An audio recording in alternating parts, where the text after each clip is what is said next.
Hey, what's up, gamers? I wanted to weigh in on the Sony situation here in front of my retro game dungeon. Um, I've been playing video games for a long time, and I always loved it growing up. And the news from Sony is very disappointing and distressing. I hope something happens either through public pressure or through litigation or legislation to alleviate or reverse it. But I did want to share a couple instances of how this is playing out in real life. Just a day, maybe like the day of the announcement, I went to GameStop and I got Elden Ring on PS5 and I got Hitman 3 on PS5 as well. I got Elden Ring and Hitman 3 on PS5. And they right, they have a sale. I got Armored Core 6 as well, because they have a promo going on. So I got three games that are, they're a couple years old, right? Elden Ring is 4 years old. Um, Hitman 3 I think was a PS3 launch game, and Armored Core is at least 2 years old probably. Um, but I got that, and that was $75, right? And after tax, it was $81 for me, right? Three games for $81, all a couple years old. I out of curiosity, everyone's talking about how they're trying to, Sony wants to do this so they can corner the market and charge everybody one flat rate. Um, Hitman 3 right now is $70, 69.99, and Armored Core and Elden Ring are both still 59.99. So that's right, 1660s 120 and 70s 190 after tax. That's like $200. At or almost the $200 mark for three games that are each of them years old, years and years old. Um, so right, they want you to pay $60 forever. They want you to pay $70 forever, right? And it's no secret that's why they're doing it. But um, even without the price even with the physical game competition, secondhand market out there, they are still keeping those priced very high. Um, Another thing is that I'm finally at the stage in life where I can start to impart some of these experiences to my boy. Um, I have a good job and a good home, and I have kids who are finally now at the age where they can start to really play and enjoy games on their own and as a family as well. So I took my boy. I said, "Hey, buddy, you're doing so good with your summer learning. You're doing so good with your summer reading and your piano lessons. We got to go celebrate." We went on do. I said, "You got to come into town with Daddy. I'll get you something good to celebrate. We got Mario Kart World, right? And it's a whole, it's a whole, it was a whole process, right? We went out to eat. The whole family went out to eat. We got some groceries. We went to GameStop. We got the game. He opens it up on the way home. It's a whole big thing. We're talking about it on the way home.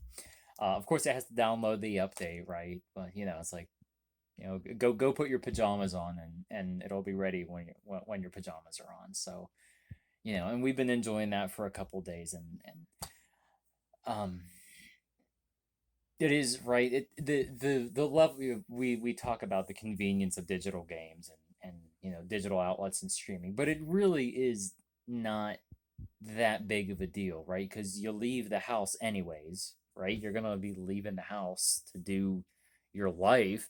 You just stop at the game store, right? And we're fortunate to still have a whole couple of game stores in my neighborhood, um, including a GameStop. We went from three Game Stops to one, unfortunately, but right, GameStop's right there in the plaza, and we got some other ones, definitely in a convenient area, places I go on the way out and back. I stop at those places as well. Secondhand store, they stock new and they stock used stuff all over.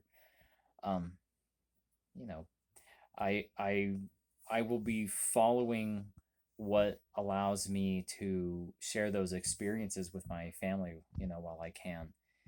Um, if Nintendo ends up being the only one that's gonna sell game key cards, right? Even if you still have to download it, right? That's still a very pertinent degree of ownership that's important to me, and it still allows us to have that very important ceremony and ritual around building up an excitement and going out and buying the game and bringing it home and flipping out the disc and the whole ritual behind it.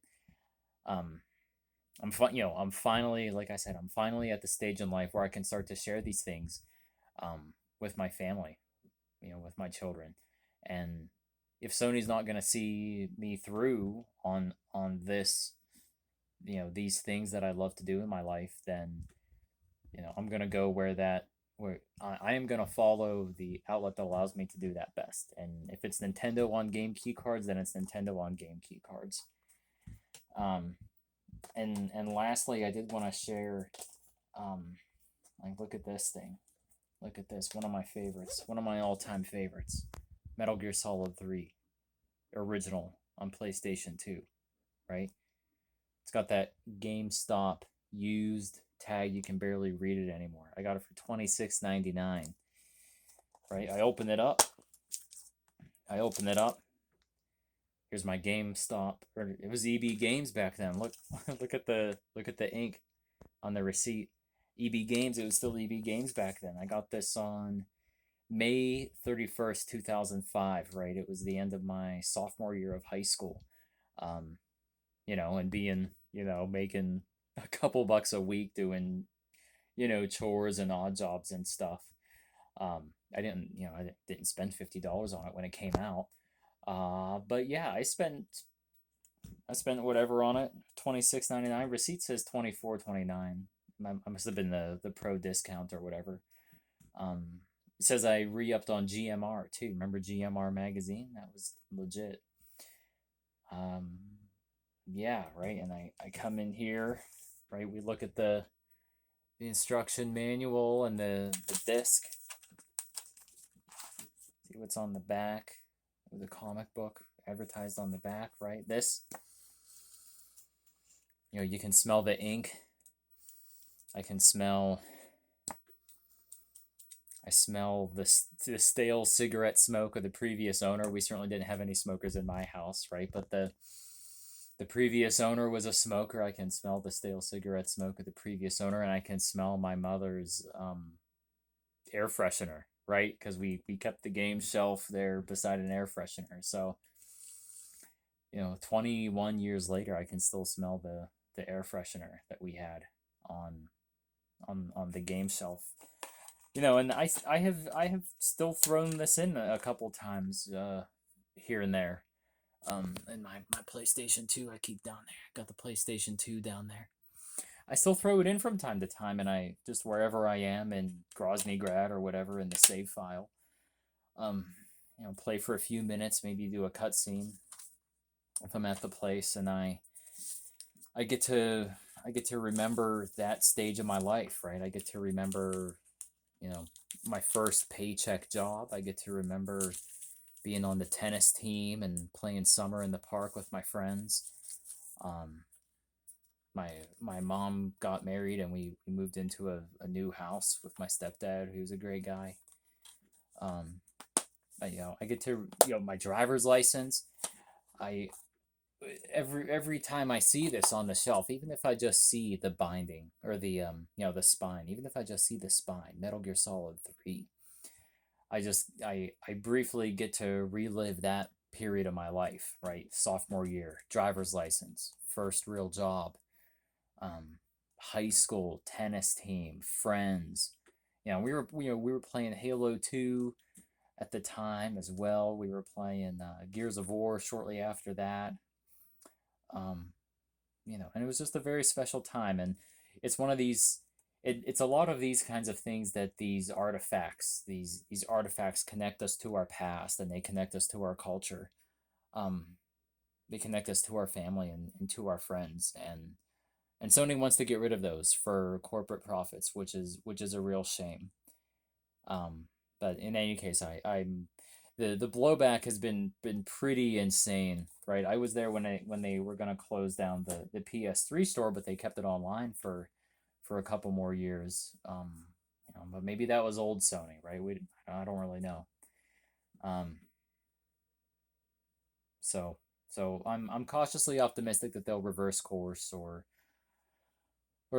some legal proceedings will see us through um to the other side of this. But it would be a real shame. It would be a real shame to use to lose the artifact in pursuit of corporate profit. See you, gamers.